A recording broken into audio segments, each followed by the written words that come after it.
दोस्तों, इजराइल की स्थापना 14 मई 1947 को हुई थी।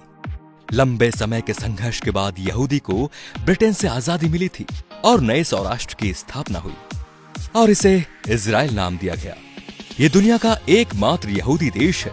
इस देश की सबसे खास बात यह भी है कि पूरी दुनिया में अगर किसी यहूदी बच्चे का जन्म होता है तो उस बच्चे को इजराइल की नागरिकता मिल जाती है और वो जब चाहे तब इजराइल में रह सकता है।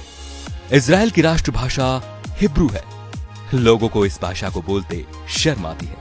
यह दुनिया का एकमात्र यहूदी देश है, परंतु इस भाषा का अंत मध्यकाल में हो गया था। इस भाषा को सीखने वाला भी अब कोई नहीं बचा। और जब इजराइल की स्थापना हुई दोस्तों, तो इस देश के यहूदियों ने इस भाषा को पुनर्जीवित कर दिया था और उसको वहां की आधिकारिक भाषा भी बना दिया। 2000 के आंकड़ों के अनुसार यहाँ की जनसंख्या 92 लाख के आसपास है। देखा जाए तो ये दिल्ली और मुंबई से बहुत कम है। क्षेत्रफल में केरल से भी छोटा है। इजराइल एकमात्र ऐसा देश है जहां प्रत्येक नागरिक को मिलिट्री ट्रेनिंग लेना बहुत जरूरी है, फिर वो राष्ट्रपति का बेटा ही क्यों ना हो। उसे कुछ समय के लिए सेना में काम करना अनिवार्य है। वो पुरुष हो या स्त्री, दोनों को जरूरी है। 15 साल से बच्चों की आर्मी ट्रेनिंग शुरू हो जाती है। हाई स्कूल की पढ़ाई पूरी करने के बाद ये ज्वाइन करनी पड़ती है। नियम के अनुसार लड़के को 3 और लड़की को 2 साल काम करना पड़ता है। इजराइल लोकतांत्रिक देश है, फिर भी वहां भारत और ब्रिटेन की तरह लिखित संविधान नहीं है। वो परंपरा और देशवासियों के हिसाब से नियम और कानून बनाते रहते हैं। इजराइल में साइकिल चलाने के लिए भी लाइसेंस बनाना पड़ता है। ये दुनिया के 9 देशों में से एक है जिनके पास परमाणु और सैटेलाइट सिस्टम है। इजराइल की वायुसेना दुनिया के 4 नंबर पर आती है और बहुत ही शक्तिशाली है। और ये दुनिया का एकमात्र ऐसा देश है कि अगर यहाँ पर कोई भी मिसाइल भेजता है तो वो मिसाइल यहाँ पहुंचने से पहले ही नष्ट हो जाती है। विज्ञान के मामले में भी ये सबसे आगे है। मोटोरोला ने अपना पहला मोबाइल फोन इजराइल में ही बनाया था। माइक्रोसॉफ्ट के लिए पहला पेटीएम जीपैड यहीं बनाया गया था। वॉइस मेल भी यहीं विकसित की गई। वैज्ञानिक अल्बर्ट आइंस्टाइन भी यहूदी थे। उनको इजराइल का राष्ट्रपति बनने का ऑफर भी दिया गया था, लेकिन उन्होंने मना कर दिया कि वो राजनीति के लिए नहीं बने। फेसबुक के संस्थापक भी यहूदी हैं। आजादी के समय ना यहाँ खेती की जाती थी और ना ही पानी का स्रोत था।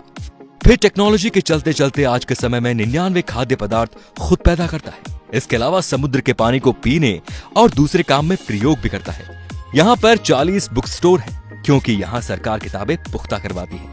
यहाँ पर 137 बीच है। यहाँ का समुद्र तल सिर्फ 273 सेंटीमीटर लंबा है। यहाँ की एजेंसी मुसाद दुनिया की सबसे ज्यादा खतरनाक है, जो 6 डे वॉर के नाम से जानी जाती है। दोस्तों, इजराइल भारत को अपना सच्चा दोस्त मानता है। इसके बावजूद भी 2017 से पहले किसी भी भारतीय प्रधानमंत्री ने इजराइल की यात्रा नहीं की। इसके पीछे शायद उन सभी प्रधानमंत्रियों के नाराज हो जाने का डर था।